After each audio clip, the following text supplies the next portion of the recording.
L'équipage du Memphis Belle se prépare pour sa dernière mission. L'avant-dernière en fait, car bientôt il s'envolera pour une longue tournée de propagande aux États-Unis.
This is a battlefront. A battlefront like no other in the long history of mankind's wars. This is an air front.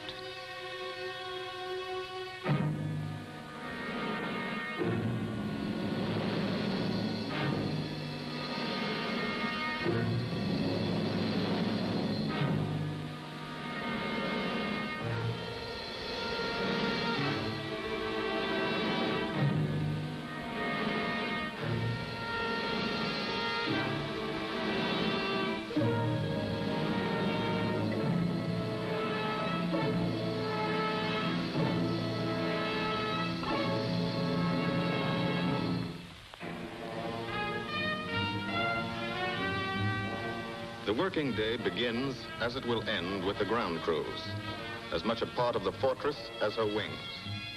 If you're a mechanic, you've got your own bomber. You get attached to it. But you know when your ship goes out on a mission, you may never see it again. So you do your work as well as it can be done, perfectly. Because you wouldn't want anything to go wrong that would be your fault.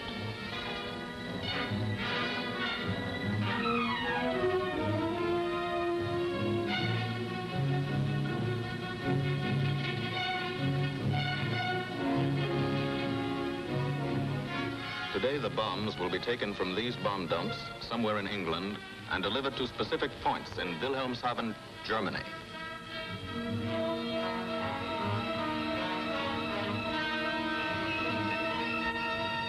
To deliver them is the job of the 8th Bomber Command, just a hauling job, yet one of the most difficult and complicated of military operations.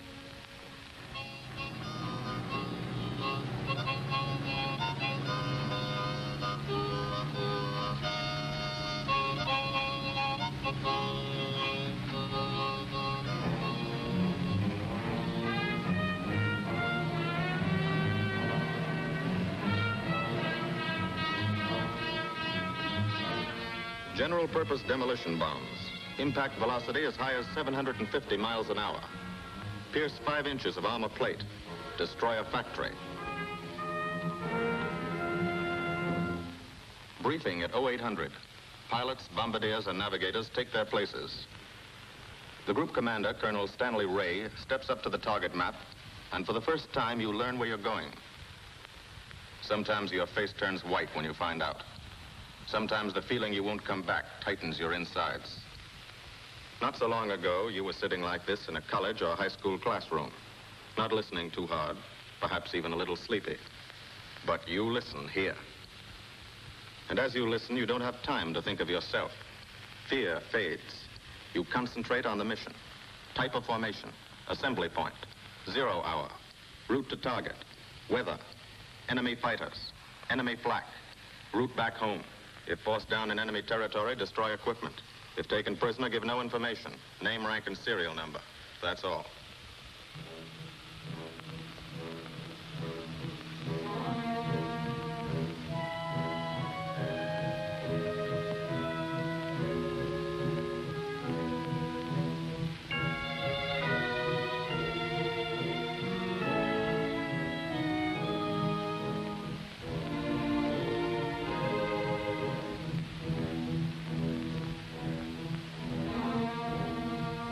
These are the passengers with one-way tickets. And this is the crew of the Memphis Belle. 324th Squadron, 91st Heavy Bombardment Group. Just one plane and one crew in one squadron, in one group, of one wing, of one Air Force, out of 15 United States Army Air Forces. Well, fellas, we've never had an easy ride over there yet, and today won't be any different. No escort except unfriendly, so keep your eyes peeled. Don't get excited and yell when you're talking on the intercom. Save your ammunition and make your shots count. And let me know what goes on back there, Quinlan. Yes, sir. Stay on the ball, gang, and she'll bring us back like she's always done. Okay? Let's go.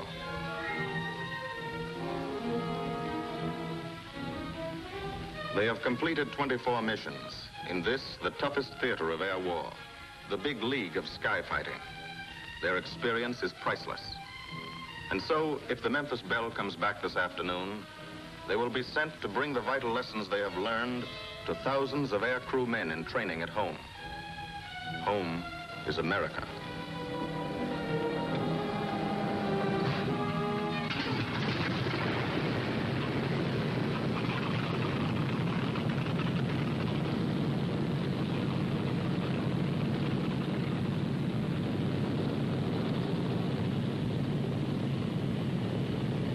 This is a battlefront, like no other in this or any war. No monster armies, no booming cannon. Only the roaring engine sound of the bombers pounding through the quiet English countryside. This is an air front.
The wheels of the Memphis Belle leave the soil of England for the 25th time.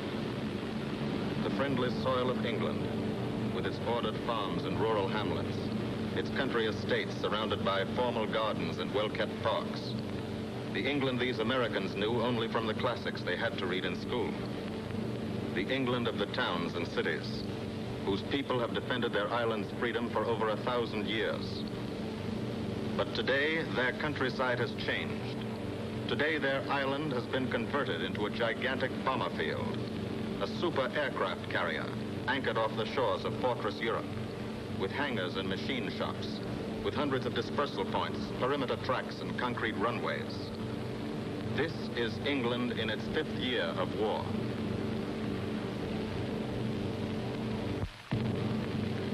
And this is the new battlefront, the air front, from which we seek out the enemy. Not his infantry or his artillery, not his panzer divisions, but the greater menace, the industrial heart of his nation, the foundation on which the Nazi Empire and its armies stand, the power behind the German lust for conquest. The steel mills and refineries, shipyards and submarine pens, factories and munitions plants. Pinpoints on the map of Europe which mean rubber, guns, ball bearings, shells, engines, planes, tanks, targets. Targets to be destroyed. And these are the destroyers, each with a belly full of bombs, and 10 men like the crew of the Memphis Belle. Pilot Captain Robert Morgan, industrial engineer from Asheville, North Carolina. He's flown this ship across the Atlantic. The other pilot, Captain Jim Verinis, business administration student at the University of Connecticut. Radio operator and gunner, Sergeant Bob Hansen, construction worker from Spokane, Washington. Navigator, Captain Chuck Layton, chemistry student at Ohio Wesleyan. Engineer and top turret gunner, Sergeant Harold Locke, from Green Bay, Wisconsin. Used to be a stevedore. Besides keeping the Belle in order, he covers the sky above. Tail gunner, Sergeant John Quinlan of Yonkers, New York. Clerked for a carpet company, but he quit December 8th, 1941. Bull turret gunner, Sergeant Cecil Scott. Pressman for a rubber company in Rahway, New Jersey. Pilot to crew, 10,000 foot on oxygen. They're climbing higher now, 300 feet a minute. The strain on the planes and on the men is mounting. The rest of the crew. Bombardier Captain Vincent Evans operated a fleet of trucks in Fort Worth, Texas. Waist gunners. On the right, Sergeant Bill Winchell, chemist for a paint company in Chicago. And on the left, Sergeant Tony Nastal, used to repair washing machines in Detroit when he was a kid. Now he's 19 and has 2 Nazi fighters, confirmed.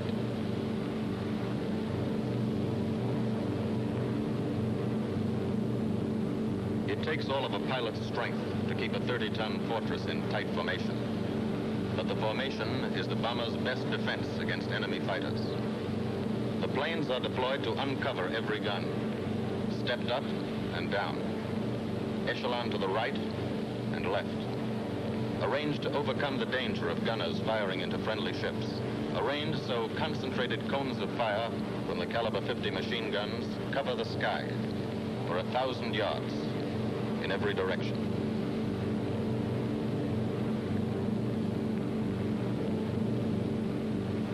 The friendly coast of England slips by below. It doesn't look like much now, but in a few hours when you come back, if you come back, this will be the most beautiful view in the world. Higher and higher, climbing to reach your best operational altitude, 25,000 feet, 5 miles straight up. So high you can't be seen from the ground with the naked eye. So high that after 1 minute without oxygen, you lose consciousness. After 20 minutes, you're dead.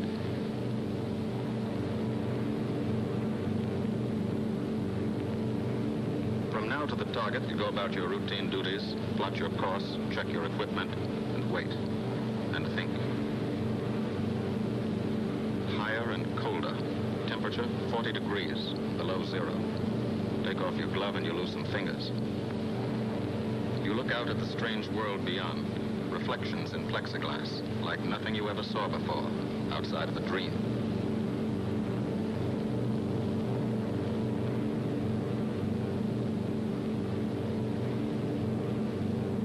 Higher and higher into the lifeless stratosphere, until the exhaust of the engines mixing with the cold, thin air condenses and streams the heavens with vapor trails.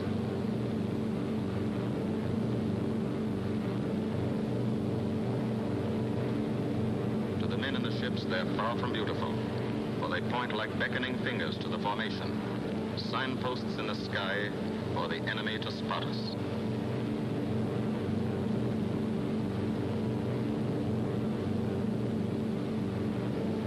For these bombers to accomplish their mission, a plan is needed.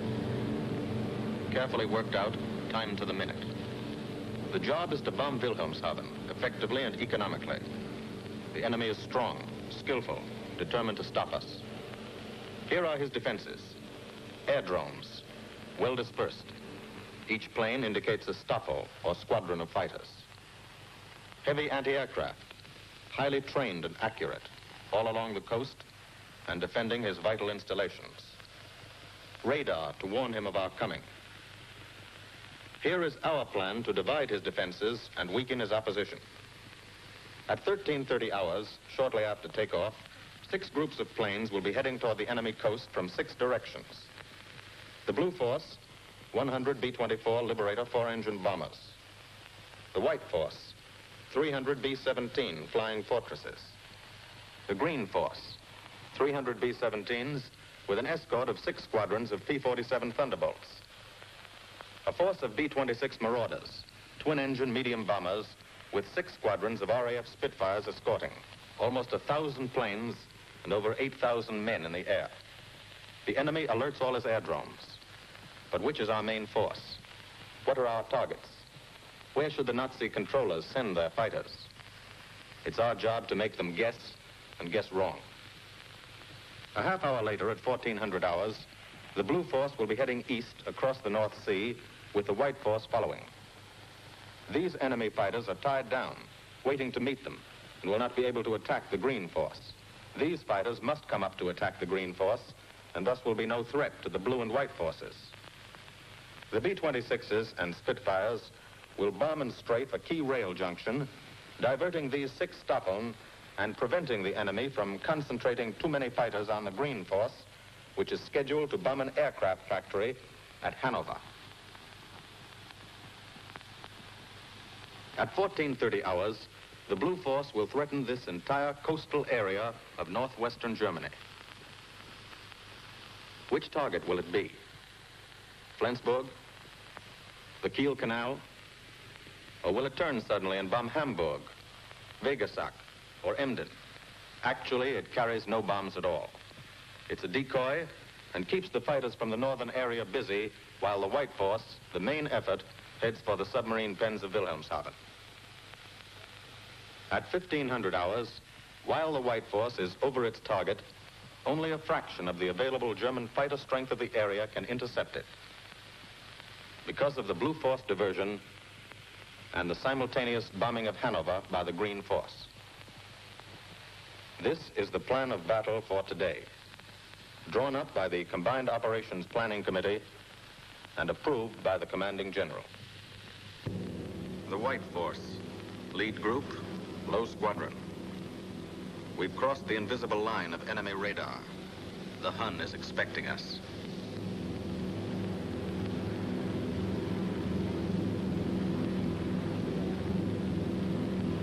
Steel helmets go on. Watchful eyes strain.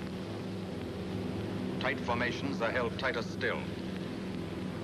Tense gunners more alert because here it comes. The enemy coast. From up here, it looks the same as any other. Houses, roads, green fields, factories, waterways. But they are the houses and fields of those who invade and oppress. They are the factories and roads of the people who twice in one generation have flooded the world with suffering. Suffering in such quantity as the history of the human race has never known. Brought torment and anguish into countless American homes.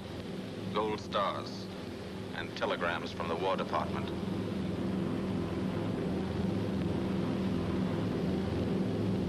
The first flak, just harmless-looking, silent puffs of smoke.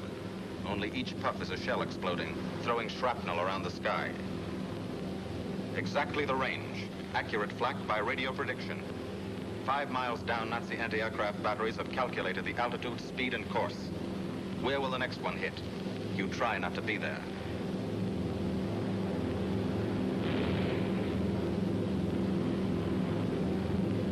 The docks and submarine pens of Wilhelmshaven. Approach to the target starts. No smoke screen can protect it.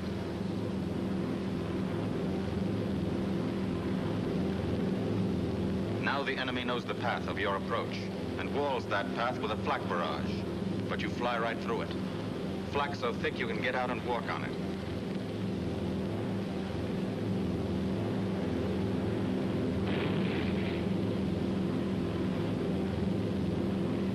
Morgan changes course every 15 seconds. Evasive action to confuse the flak batteries. Bomb sights set for correct altitude and speed. Bomb bay doors open. The bombing run begins. Pilot to Bombardier. Okay, Vin, you've got it. Now Evans flies the Memphis Belle, controlling it through the bomb site. And now we are most vulnerable. Committed to our bombing run, we can't dodge flak or fighters. Here's the first.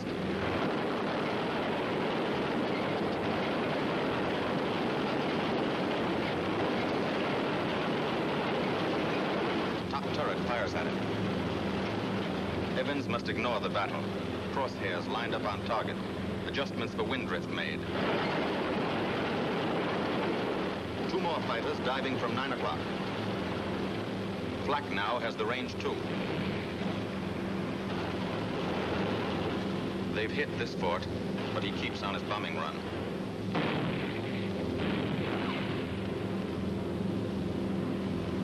As lead bombardier, Evans's aim must be good. Every other ship in the group will drop its bombs when he drops his. Now, one pointer on the bomb site moves toward another stationary pointer. The instant they touch, bombs will release.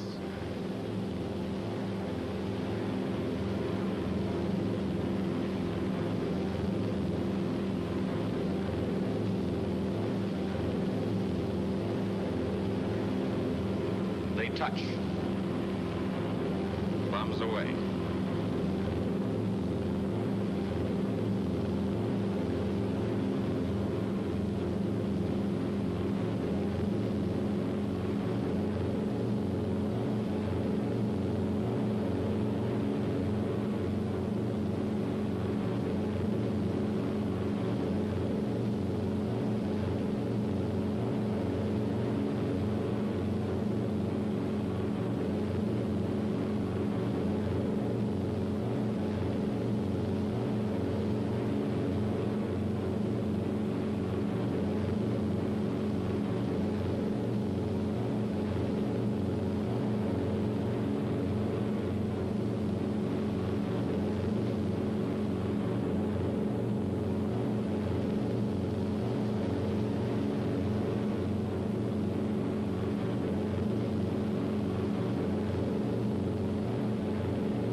The first half of the mission is over, the easy half. Now to get home.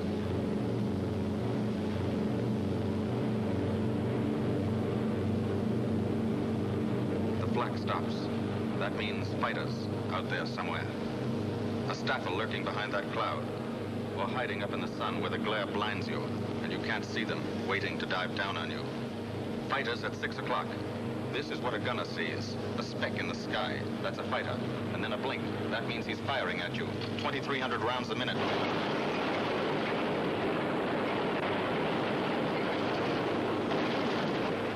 In a running battle, one of the most important instruments is the interphone. There's 4 of them. 1 o'clock high. They're coming around. Watch. Two fighters, 6 o'clock up, coming in, diving out, Chief. B-17 in trouble out of 2 o'clock, watch him. Got an engine on fire.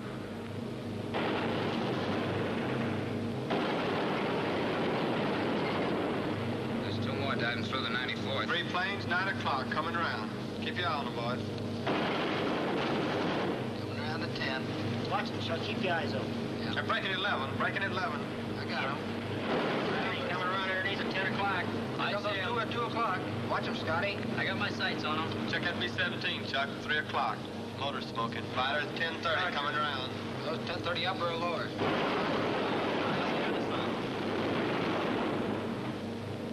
B-17 out of control at 3 o'clock.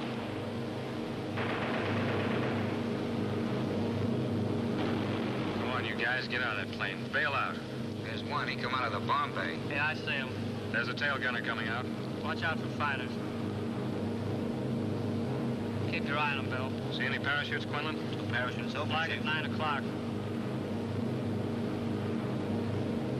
8 men still in that B-17. Come on, the rest of you guys. Get out of there. Come on, bail. So far, There's 3 more shoots. flak, 11 o'clock. Fighters, 6 ME o'clock. 109 at 3 o'clock. Keep after him, Mitchell. I see him. I'm on him. Come on, you son of a bitch.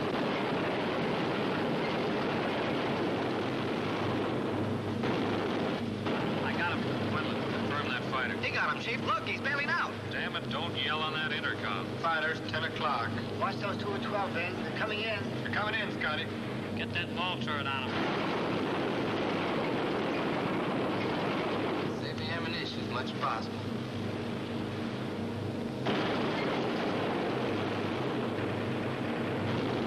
Watch that fighter coming in the 3 o'clock.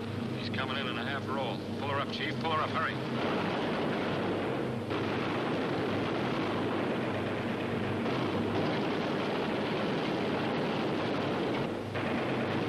This fortress is hurt. Engine on fire, losing airspeed and altitude. Drifting into the flak, alone and helpless. A straggler. In a minute, Nazi fighters will swarm in like buzzards for the kill. You can watch, but you can't go down to help. You keep your formation.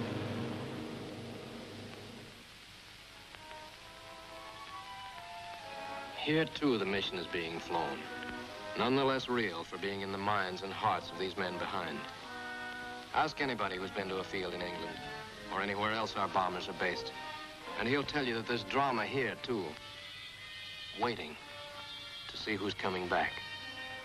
To watch them, you might not realize how tense these ground crews are. But they are tense and plenty worried. In Air Force talk, this waiting is known as sweating out the mission. These men know the flight plan. Their watches told them when the bombers were running into enemy flak, when they were over the target, when they left the enemy coast. And now their watches tell them the bombers should be nearing the field. Every ear strains for the first sound of the engines. And then somebody hears them. And somebody sees the first faint specks in the distant sky.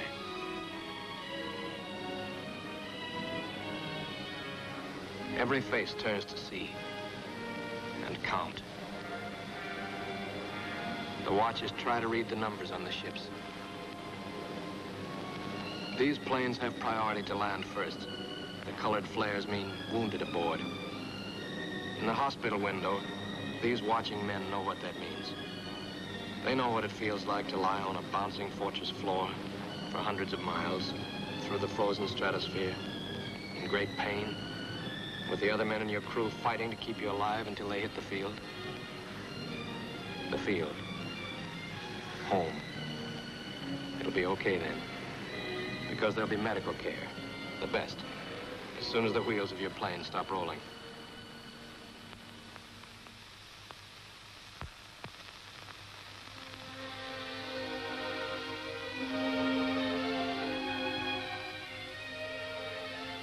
Head wound. Concussion. 20-millimeter cannon shell exploded in his radio compartment. Shock. Internal injuries. He'll be all right, though. Flak burst scattered flying shrapnel. He's full of steel splinters. This pilot's leg is not a pretty sight. Neither are the docks at Wilhelmshaven. These men will all get the Purple Heart. And this man, too, posthumously.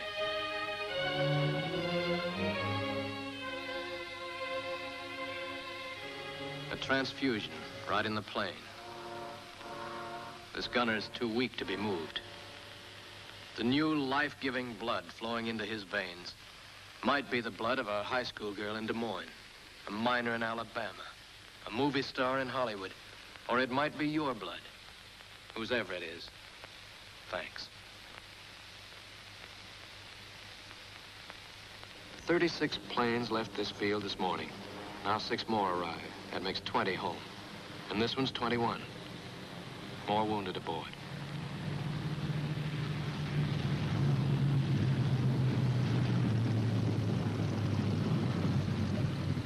.22, coming in with his left inboard engine dead.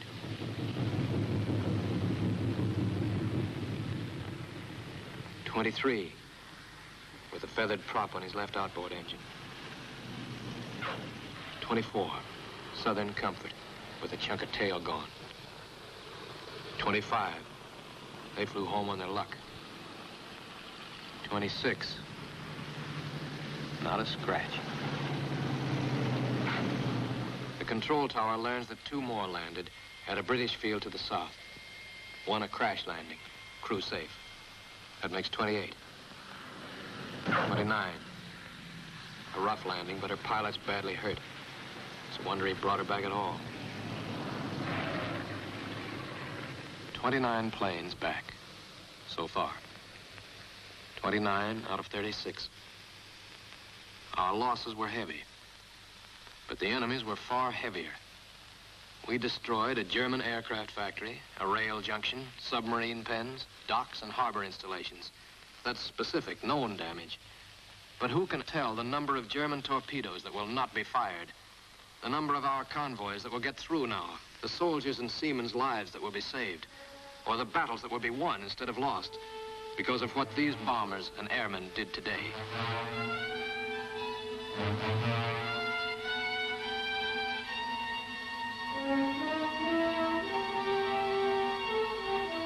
Pilot and tail gunner. I can laugh now. Fire on the inboard engine did this. Flames streaked back and burned the stabilizer, too. Another crew luck brought back.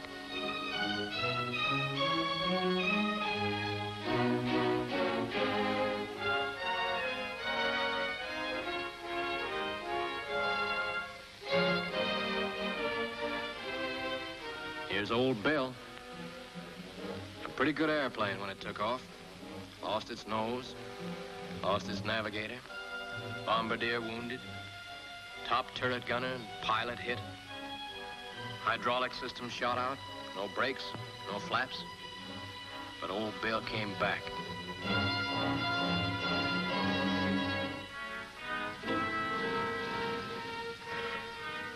Now, among the returned crew members, talk flows like a river, talking out every detail of the mission.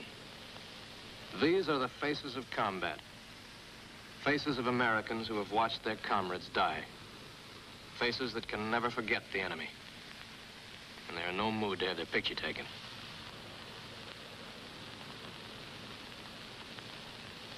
In the control tower, Colonel Ray, the group CO, is still watching and waiting. And then he spots the last flight. 3 more planes. And one of them is the ship everyone's been pulling for. The Memphis Belle. The last few miles of this trip have been a joyride. The strain is over. They can leave their guns now. Now they know they're going to go home. To Spokane, Green Bay, Asheville, Detroit, Chicago, Fort Worth, and Yonkers.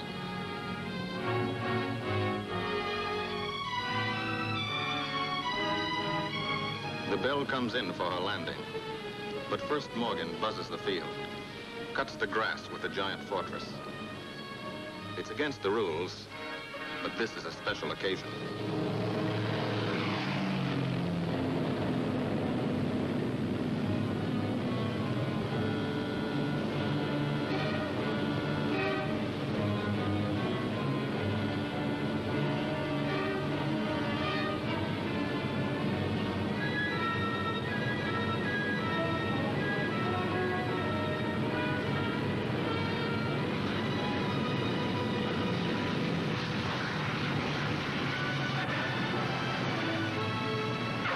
The wheels of the Memphis Belle come back to the soil of England for the 25th time.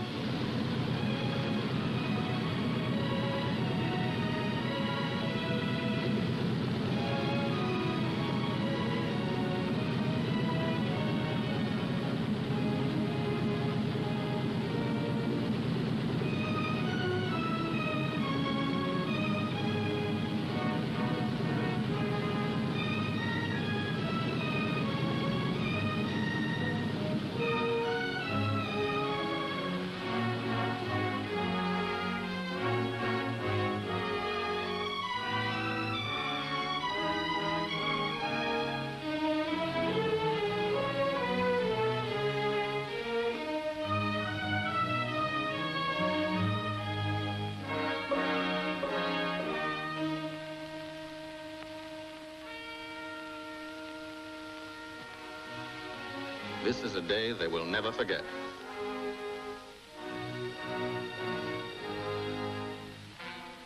Another great day soon after, Brigadier General Hansel visited the field.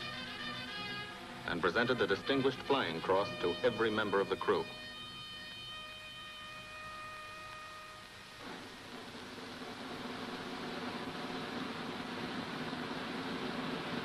And then there was another day.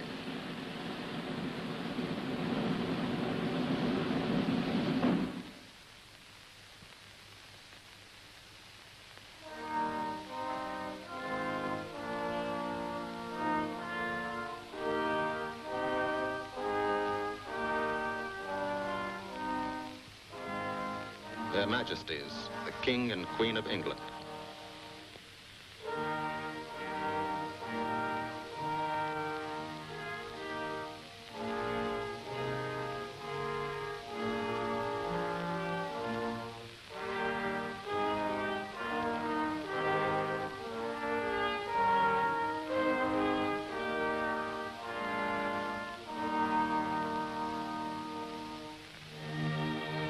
Johnny Quinlan never thought anything like this would happen to him when he left Yonkers.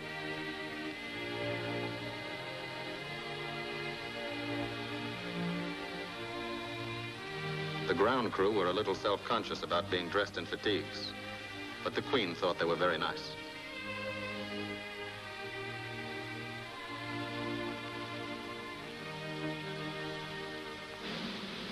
Finally, two more visitors came. General Acre, commanding the 8th Air Force, and General Devers, U.S. commander of the European Theater. The Bell crew received them in flying clothes, as General Acre read the order for what he called their 26th and most important mission. Return to America to train new crews and to tell the people what we're doing here. To thank them for their help and support and tell them to keep it up so we can keep it up. So we can bomb the enemy again and again and again until he has had enough. And then we can all come home.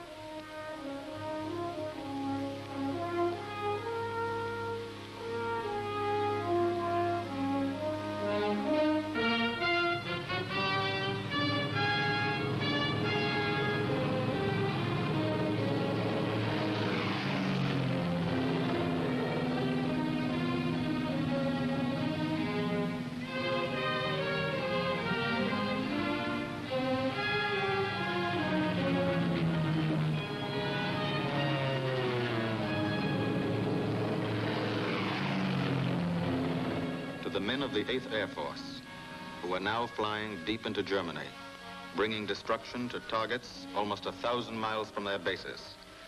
Destruction like this. And who have never once been turned back by the enemy.